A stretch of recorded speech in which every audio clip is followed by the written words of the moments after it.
A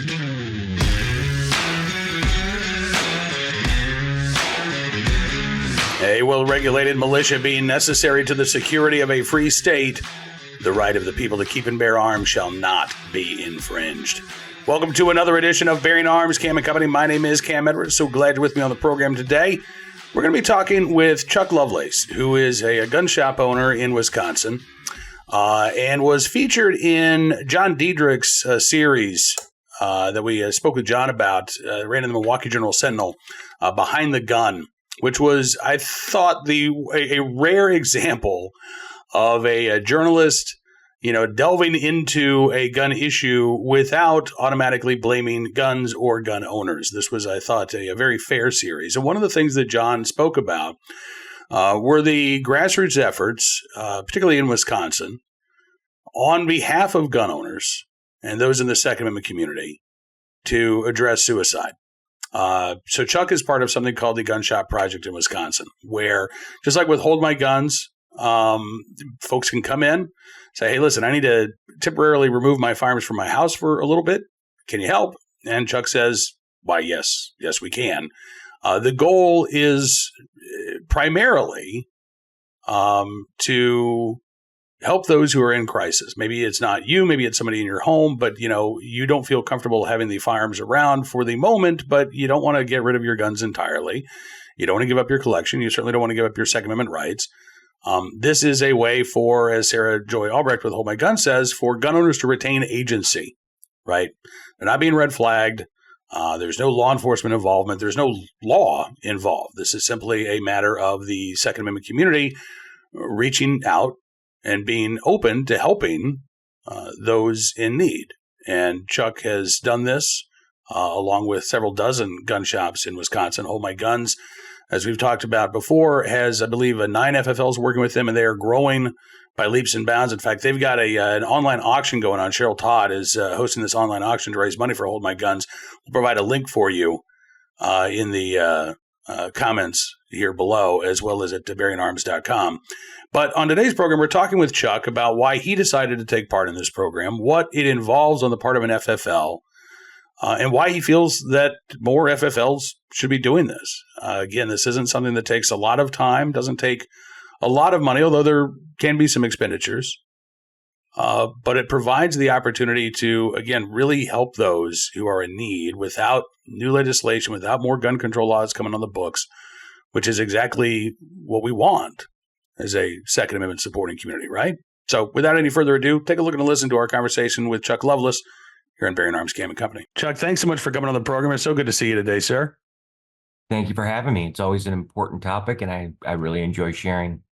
Yeah, and so I want to start just by asking, like, how and why did you decide that you wanted to be able to help folks out if they needed to be able to temporarily store their firearms? What made you decide, I'm going to take this on myself? There's really no, I guess, defining moment. I mean, I joined the military when I was 17. I've always wanted to help people. And it was a natural progression, another way to be able to reach out and help people. And a lot of people have been touched by suicide.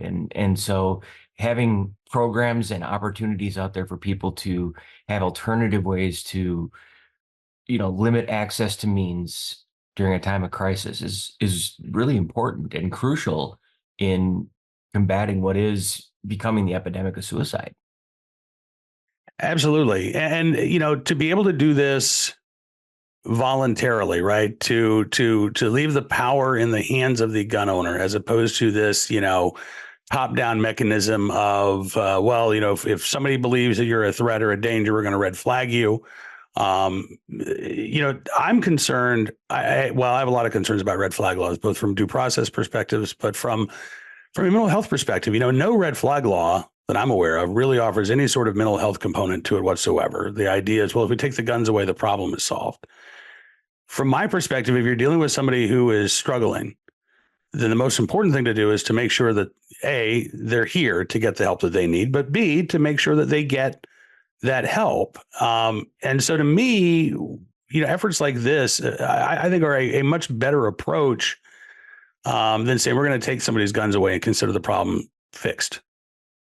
Well, and when we first started this program, I mean, initially I was working with one of the more liberal programs in Dane County, which, if you're not familiar with the politics of Wisconsin, Dane County is the seat of the capital, and it's about as liberal as you get. So when you consider, I was approached by a organization called Safe Communities of Dane County, and I was approached because a police officer friend of mine that I grew up with happened to meet their suicide prevention coordinator, and she had this idea to incorporate the gun shop project, which was an education tool for retailers to educate themselves and their employees on the signs of somebody who may be in a potential suicidal crisis, and be able to redirect or provide them information for getting help versus potentially completing a sale.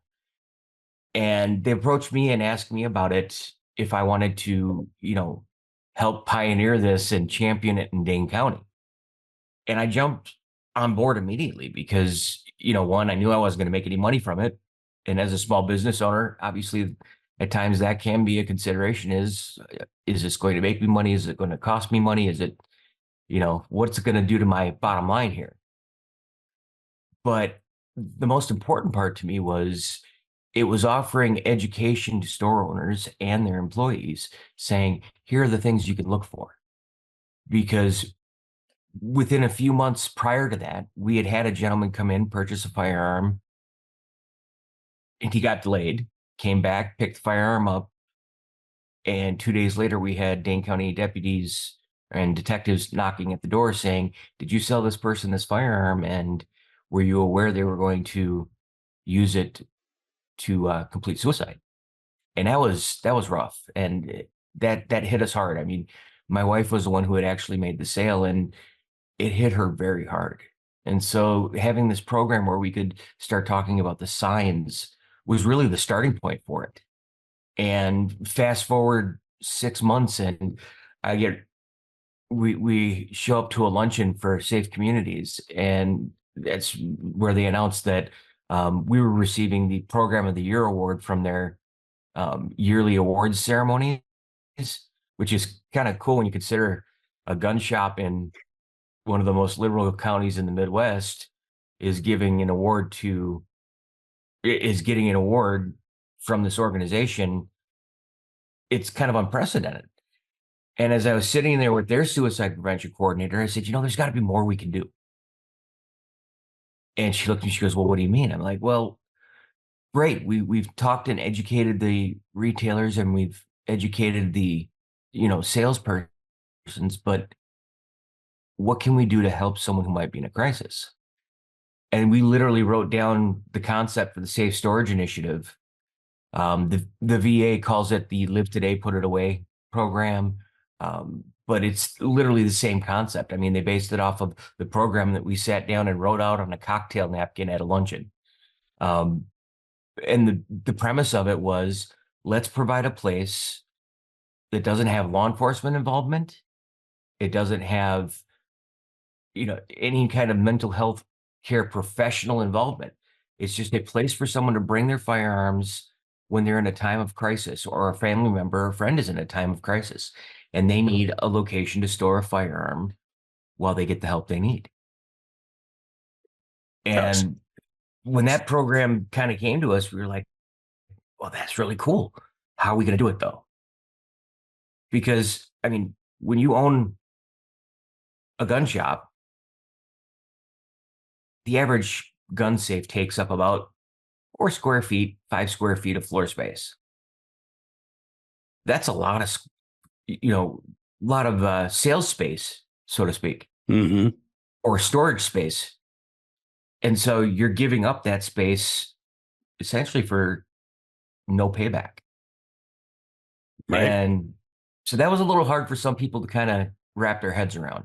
I mean, when we first started talking about the gun shop project, I signed a letter, and it was sent out to every firearms retailer in Dane County saying, hey, we're going to start incorporating this gun shop project.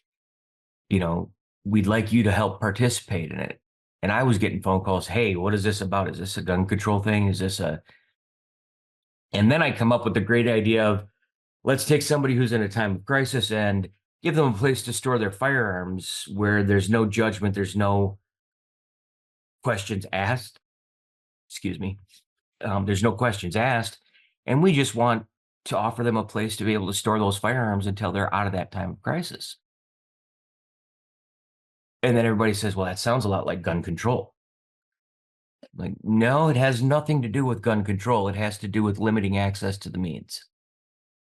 Right. And I mean, I think understandably, some folks immediately start thinking, okay, what are the drawbacks here, right? What are the unforeseen consequences? What are the hidden agendas involved? But as you say, there is no law enforcement component to this, and there is no direct mental health component to this. This is between the gun owner and the gun store owner, right? So walk me through this. I walk into your shop and I say, Mr. Loveless, I've got some firearms that I need to store temporarily for a little bit of time. Can you help me with that? Is that generally how this starts? Normally, yes. When people come in, we ask them to bring a trusted family member or friend with them, Okay. just because we don't know where they are right then in their mental state. We're not judging them for where they are, but we also want to make sure that we keep ourselves and our staff safe. And we live in the shop that we own. So, we're attached, our house is attached to the shop. And so for us, it's also a matter of security. But somebody calls me at 2 a.m. and says, hey, I've got a friend in a time of crisis, or hey, I'm in a time of crisis. I would like to drop these off. Yeah, sure. Bring them down. Bring them down. And we'll take care of them. And, the reason we ask them to bring a trusted family member or friend is so that there's a third party involved. So that, we're not left saying, we took these in as a community service and they're saying, well, no, they took my guns from me. We want to Right. make sure that, the retailer is covered as well. But what happens is they come in, we fill out a simple contract, basically saying, hey, this is who you are. This is what you're going to store with us. And we're going to contact you in, 90 days if we haven't heard from you by then to see where you're at. And if we need to extend it out for another 90 days, we can do that. If it reaches a point where we've had to extend it out, an additional 90 days and they're still not quite sure where they should be at, then we start to help them find alternative options if, they're not comfortable having them back in custody or in the home, whether those options are, let's find a family member who will, take responsibility for them. Let's find, an alternative. Maybe part of their crisis is financially, tied together. So, okay, let's, work with you to possibly sell these so that you can get some financial relief, different opportunities there for them, but making sure that they understand that while there's no set time limit on how long the program goes. Mm-hmm. We do want to encourage them to actively pursue the help that they need and, work in that 3 month, 6 month, 9 month time frame.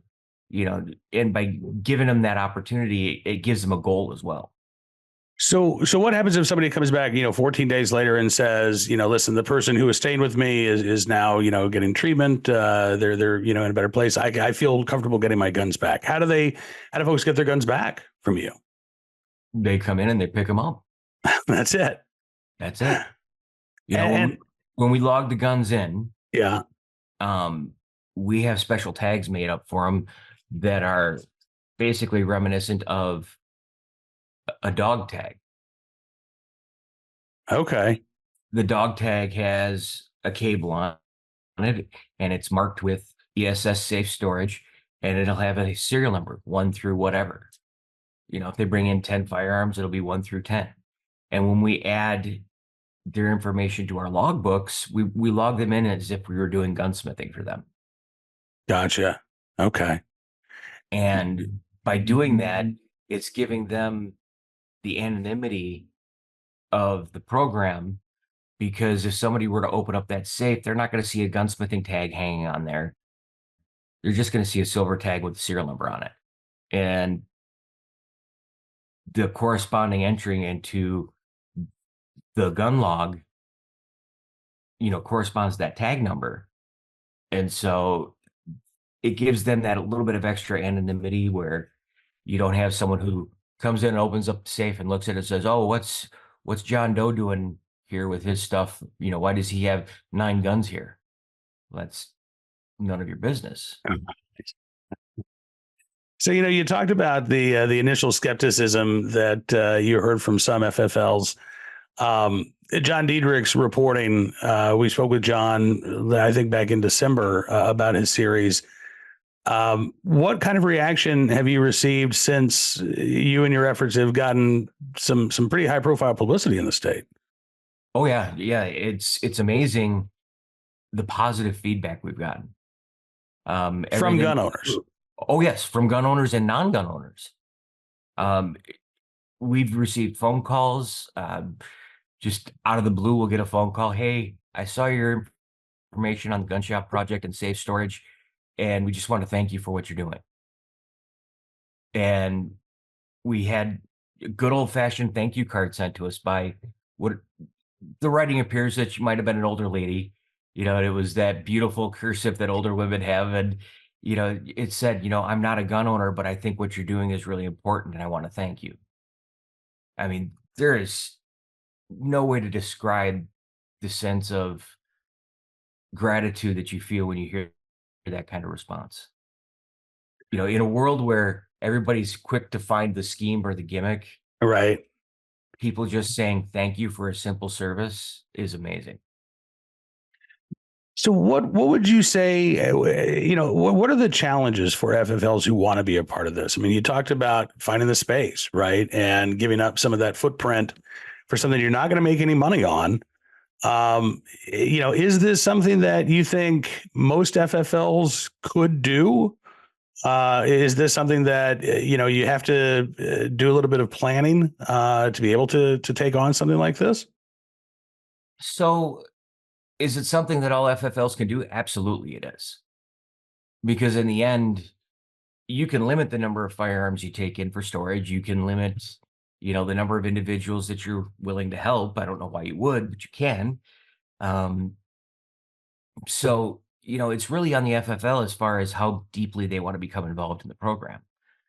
I have a 48 gun fire resistant safe. That safe takes up about a 2 foot by 3 foot footprint. Is that a big footprint in the grand scheme of things? No. If that footprint saves one life, is it worth the investment of the, if you want to break it down into square footage, is it worth the investment of $14 a month in rent or mortgage payment? Absolutely.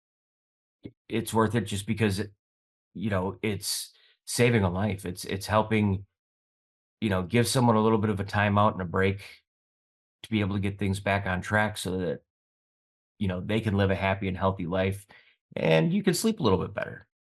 The gun shop project, when we first started it, the idea of denying a sale to someone because they may be acting a certain way, for small gun shop owners, that's kind of a scary thought because, with a small town gun shop, you may only have 2 or 3 sales in a day.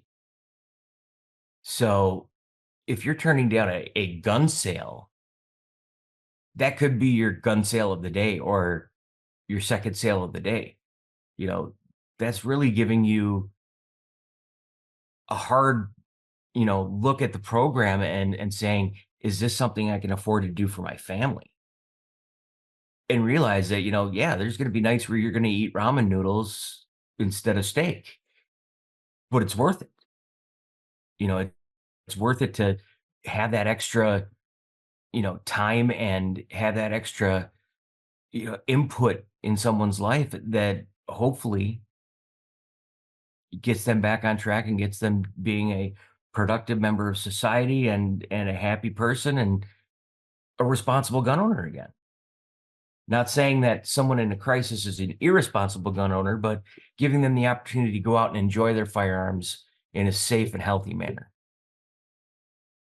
Absolutely. And that is what it's about, right? It's about being there to help be that bridge from that time of crisis to, again, addressing those issues, dealing with those issues, and finding yourself on firmer footing again, right? That's, I think, the end goal for everybody involved here.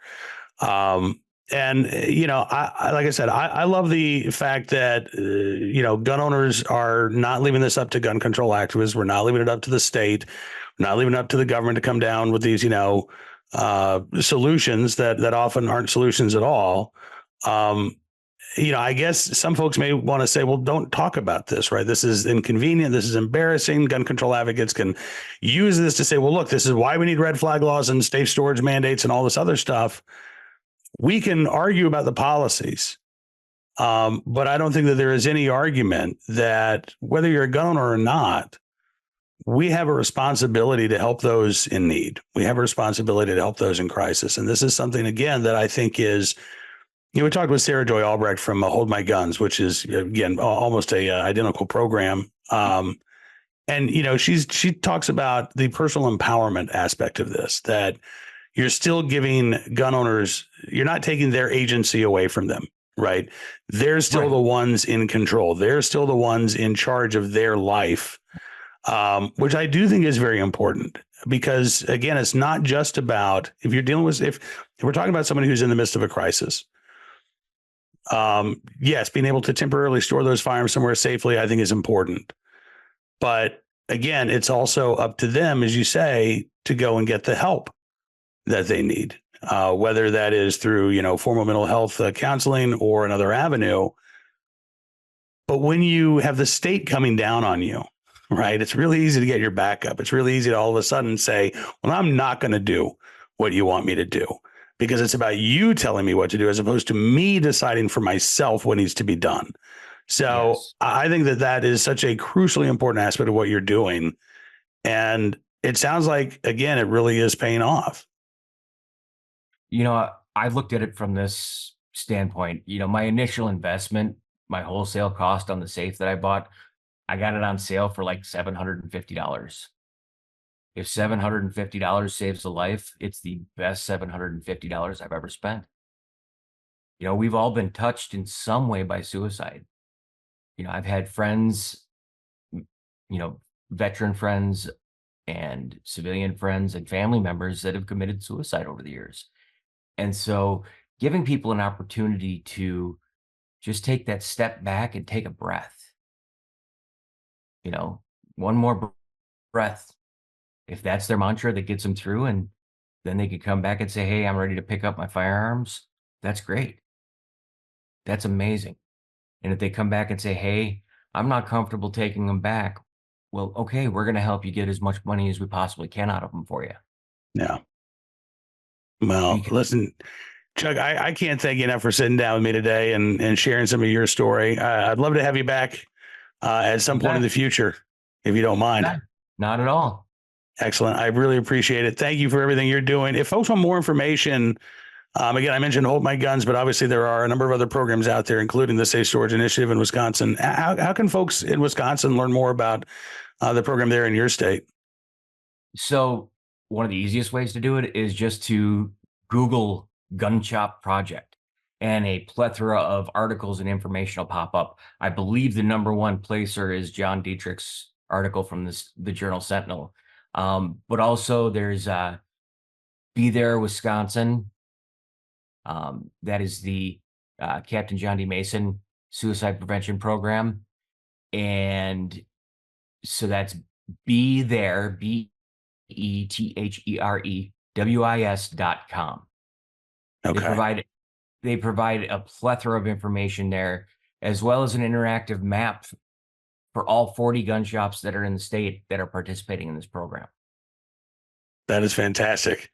That is fantastic. Chuck Lovelace, thank you again for everything you're doing. Thanks so much for spending some time with us today. And I look forward to reconnecting again in the future, man. Thank you so much. I look forward to it. My thanks to Chuck for joining me on the program, as well as for everything that he is doing there to help gun owners in need in Wisconsin.